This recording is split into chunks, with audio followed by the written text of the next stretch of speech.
You're listening to the Quince podcast.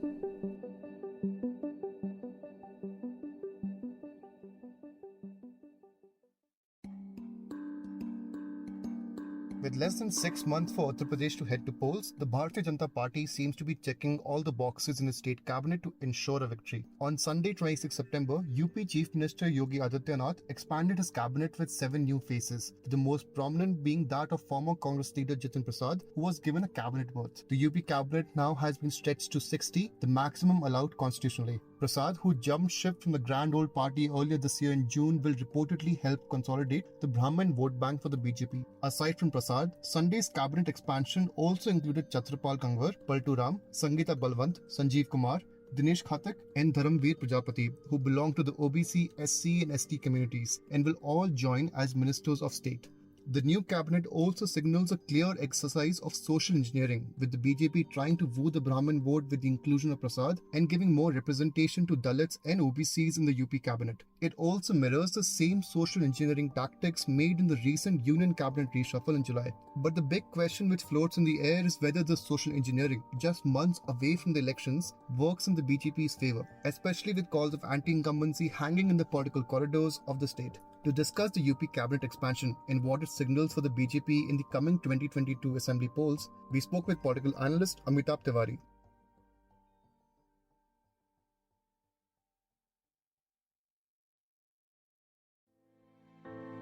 You're tuned in to The Big Story, the podcast where we dissect the headline making news for you, and I'm your host, Himmat.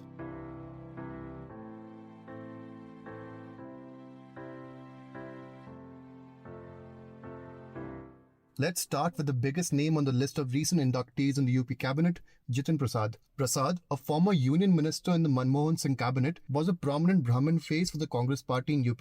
The community is an influential vote bank in the state elections, carving nearly 10% of the vote bank. However, his political career over the past few years is edged with a consistent losing streak, with losses in the 2014 Lok Sabha elections, 2017 assembly polls, and even the 2019 Lok Sabha elections. So, what does the BJP gain from Prasad? According to political experts, the BJP primarily gains optics from his appointment, balancing out the Thakur-dominated image which the cabinet has carried so far. But given his performance in the past elections, what value will Prasad add other than being another Brahmin addition in the UP cabinet? Political analyst Amitabh Tiwari believes that Jitin Prasad's elevation to the cabinet is merely symbolic in nature. Jitin Prasad does not have a great electoral track record, and that is also perhaps due to the fact that he contested on Congress tickets in these elections. And Congress has considerably lost its support base in the Hindi heartland. I mean, even Rahul Gandhi lost in 2019. So I don't think Jitin could have won.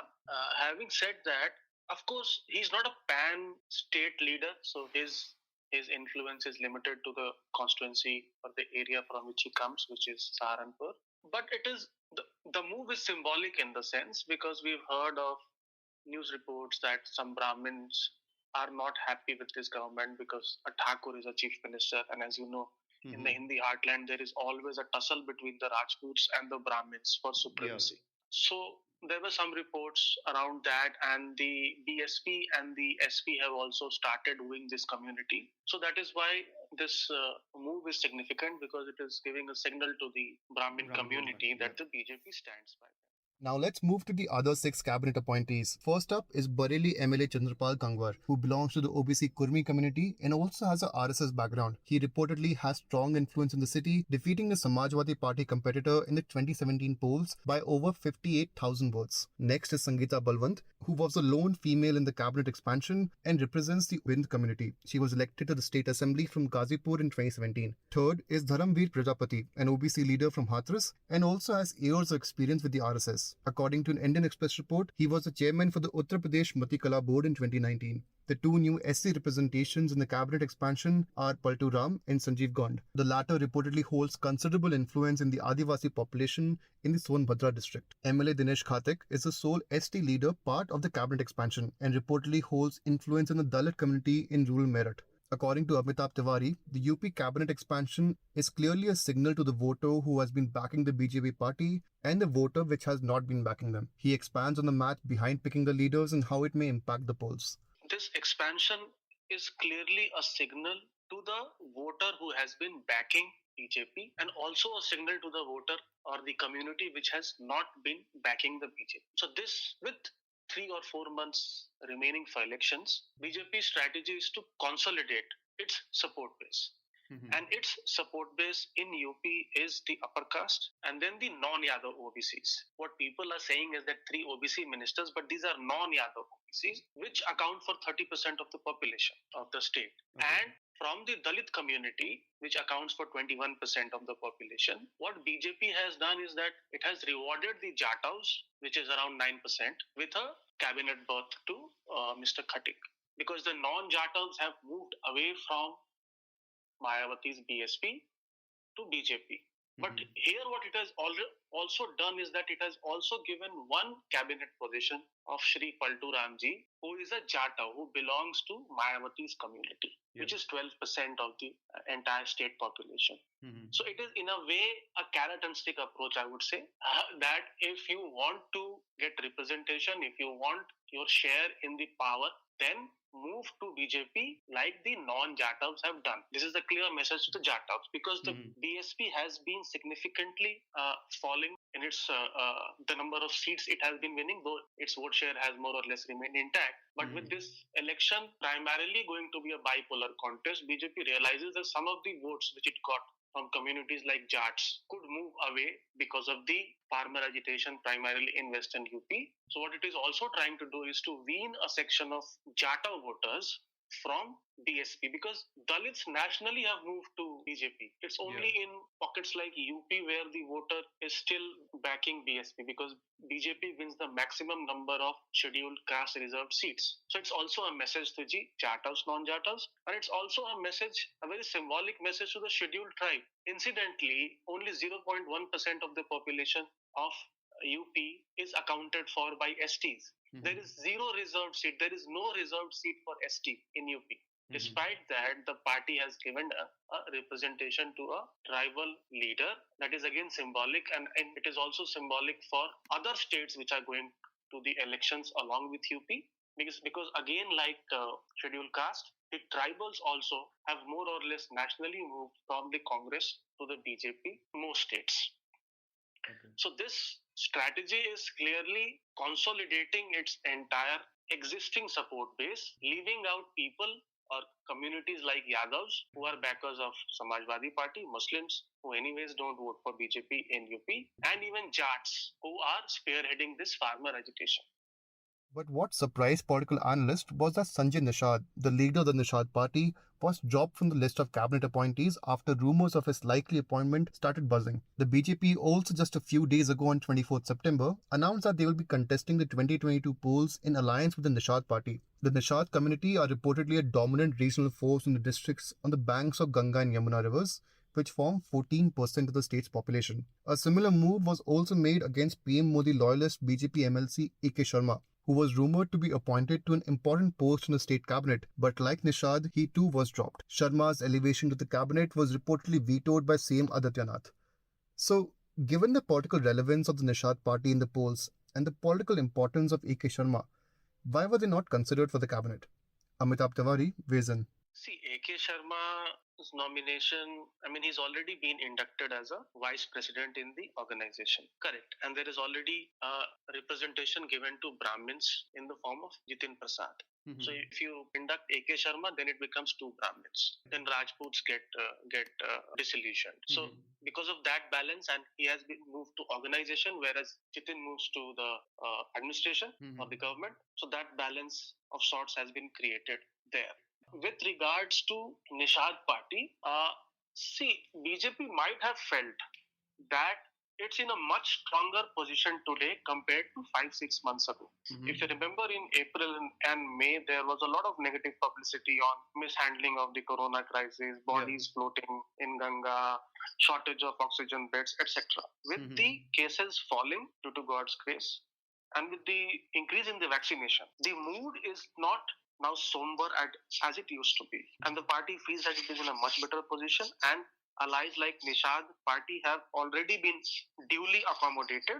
He has been made a MLC. whereas his son, I believe, is a MP already. And party has also made Sangeeta Kumari a minister who belongs to the same community. The party now perhaps feels that it is time to nurture its own leadership among the community rather than rely on allies, because allies, these small regional parties, are essentially hoppers. Earlier he was with Samajwadi Party, now this party is with BJP, and it also leaves Sanjay Nishad with no other option, because he has made a statement that his aim is to destroy Samajwadi Party. So BJP as a strategy uses regional parties to piggyback on their soldiers and get their community or their influence support, and then try to establish its own network among the community. And I see this as a result of this strategy. The UP cabinet expansion also comes just over a week after a complete overhaul of the Gujarat state cabinet, with former CM Vijay Rupani being shown the door and a completely fresh cabinet being sworn in. The cabinet reshuffle comes as a wave of anti-incumbency floats in both the crucial states. According to a recent INS C-Voto opinion poll, Yogi Adityanath continues being the preferred choice for CM. However, 18.1% respondents expressed that they are satisfied to some extent with his performance, while 37% said that they are not at all satisfied. Though CM Adityanath just days ago expressed confidence that the BJP will come back to power in 2022, according to the opinion poll, only 33.7% respondents said that they were satisfied with the ruling party performance in the state, and 19.9% said that they are satisfied to some extent. Amitabh Tiwari believes that even though opinion polls do not show favorable values for the BJP, the chances of other parties like BSP and SP coming to power are mathematically improbable.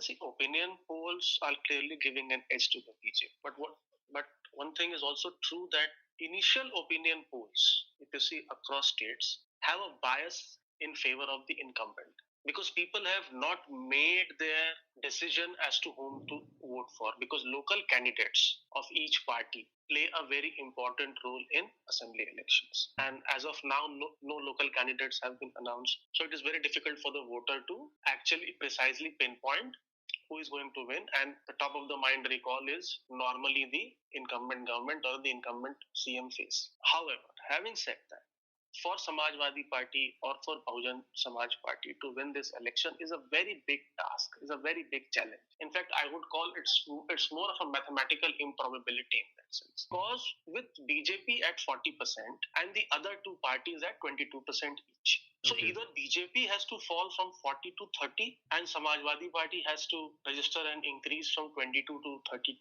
10%, then only it will win. But what happened in Lok Sabha, as we saw, or what happened even in West Bengal, while people believe that the incumbent may not be able to increase his vote share, actually the vote share of Mamata Banerjee's party increased, while everybody was saying that BJP's will increase or not increase, and that sort of debate was happening. People leave this probability that the incumbent's vote share could also rise. So that happened during the Lok Sabha 2019 as well. So these 22 vote share parties joined hands because that was considered as a way to defeat BJP. But BJP increases vote share from 40 to 50. So what is happening is that despite COVID, despite everything, because a lot of people consider it as an act of God, what has happened is that the vote share or the support of the BJP has not significantly been damaged. So that more or less remains intact. And that is largely due to the social engineering which we were discussing earlier, which is the non-Yadav OBC vote block, which is 30% of population. The largest vote block of the entire state is largely with the BJP, again because of the fact that Samajwadi Party is considered as a Yadav-dominated party, and Bahujan Samaj Party is considered as a Dalit-dominated or influenced party. So these people who have not got representation in the two main rival parties have shifted allegiance to BJP, and this is more or less intact. And this gives strength to the BJP support base. That is why, if you remember, even Akhilesh Yadav said that we'll come out with a caste-based census and stuff like that to woo this community. But these are again far-fetched. I mean, people will say, why did Akhilesh did not conduct a caste-based census when he was the CM? Correct. So it is all about representation. And what BJP has done is that it has adequately also given representation or created an impression that it has given representation to people from the backward and the Dalit community, and this is more or less intact. So until unless there is a significant change of events which take place in the next 3-4 months, or until unless there is a significant anger against the local MLAs, it is a very difficult election for Samajwadi Party or Bahujan Samaj Party to win. And the division of the vote obviously helps the incumbent. That was the case in Bihar, whereas when both the main parties were ended up with almost identical vote share, but because of the division of vote share, the incumbent won.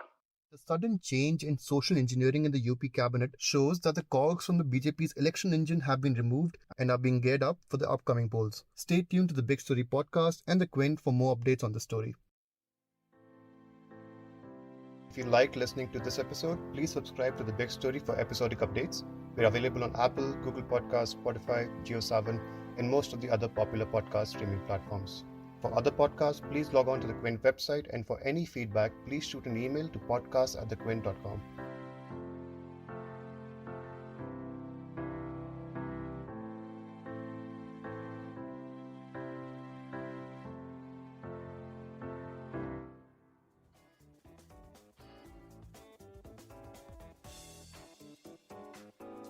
Thanks for listening. Log on to the Quint's website and check out our other podcasts.